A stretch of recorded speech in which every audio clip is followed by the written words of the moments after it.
Good morning friends, কেমন আছো তোমরা সবাই? আশা করছি ভালো আছো, সুস্থ আছো, আর আমিও ভালো আছি, সুস্থও আছি। তো আজকে আবার নতুন একটা ব্লগে তোমাদের সাথে আরও একটা ভিডিও নিয়ে চলে এসেছি। তো দেখো, এখন সকালবেলা ঘুম থেকে উঠেই দেখি রোদ্দুরটা একদম আমার জানলা দিয়ে ভেতরে ঢুকছে।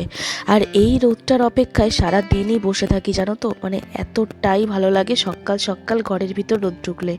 তো এখন বাজে 8:30। তো আমার স্নান টান সব হয়ে আজকে ভিডিওটা জানো একদম আধখাপছাড়া ভিডিও হয়েছে, মানে সেরকমভাবে ভিডিওটা শ্যুট করতে পারিনি।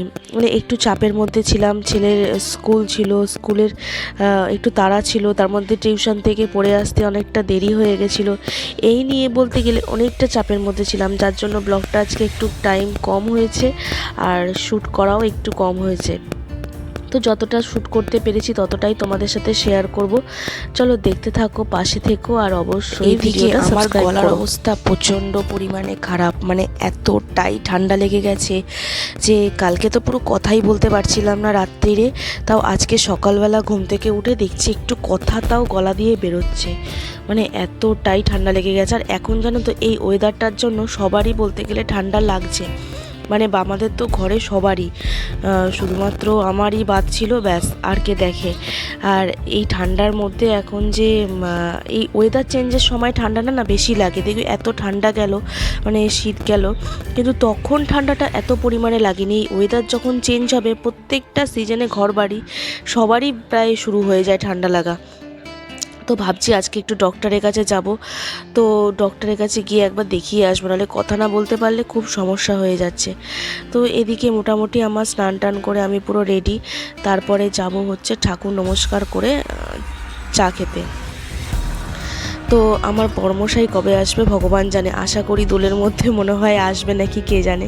তো তখন তোমরা আরও সুন্দর সুন্দর ব্লগ পাবে। মানুষের জীবনে প্রত্যেকটা দিন দেখবে একই রকম যায় না, কোনো কোনো দিন একটু ভালো থাকে, ভালো হয়, আর কোনো কোনো দিন একটু খারাপভাবে থাকে। তো আজকে দিনটা ছিল আমার প্রচণ্ডই পরিমাণে খারাপ, মানে সকালবেলা থেকে ছেলের সাথে একটু ঝগড়া অশান্তি হয়েছিল, যার জন্য আমার মনটা একদমই খারাপ ছিল, আর আমি সেরকমভাবে ভিডিও শ্যুট করতে পারিনি। তো এখন স্নান টান করে ফ্রেশ হয়ে তোমাদের সামনে আসলাম। আর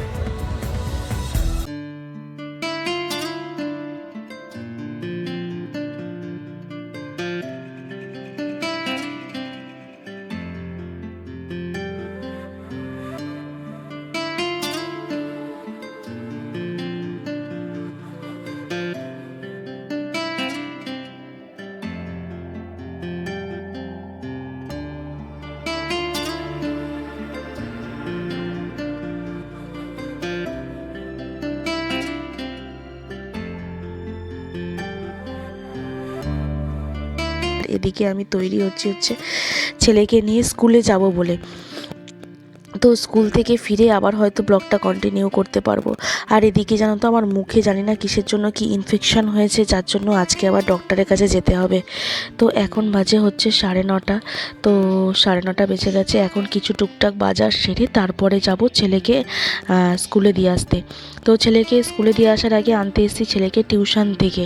তো এখনও টিচার ছাড়েনি, ভাবলাম একটু দাঁড়িয়ে তোমাদের সামনে একটু নিজেকে দেখাই। তো স্কুলে দিয়ে এসে, স্কুলে আজকে স্যাটারডে ছিল, আর আজকে 11:30টার সময় আমাদের কিছু কম্পিউটারে টাকা জমা দেওয়া ছিল স্কুলের। সেই জন্য ছেলেকে স্কুলে দিয়ে টাকা জমা দেওয়ার জন্য আমি বসেছিলাম হচ্ছে স্কুলের সামনে। এই যখন কোনো কাজ পড়ে যায় না স্কুলের ভিতরে, মানে তখন না 2-2.5 ঘন্টা বসে থাকতে এত যে কষ্ট হয় কি বলবো, কিন্তু বসে তো থাকতে হবে। তার মধ্যে তাড়াতাড়ির জন্য একদমই কিছু খেয়ে দিয়ে যেতে পারিনি। তো এখন হচ্ছে চায়ের দোকান থেকে একটা কেক কিনলাম, তো ওখান থেকে খেলাম, খেয়ে দিয়ে এখন স্কুলের কাজটা মিটিয়ে একেবারে ছেলের হাফ ছুটি, তো ওখান থেকে ছেলেকে নিয়ে তারপরে বাড়ি ফিরবো। তো এখন দেখো রাস্তাটা পুরোটাই ফাঁকা।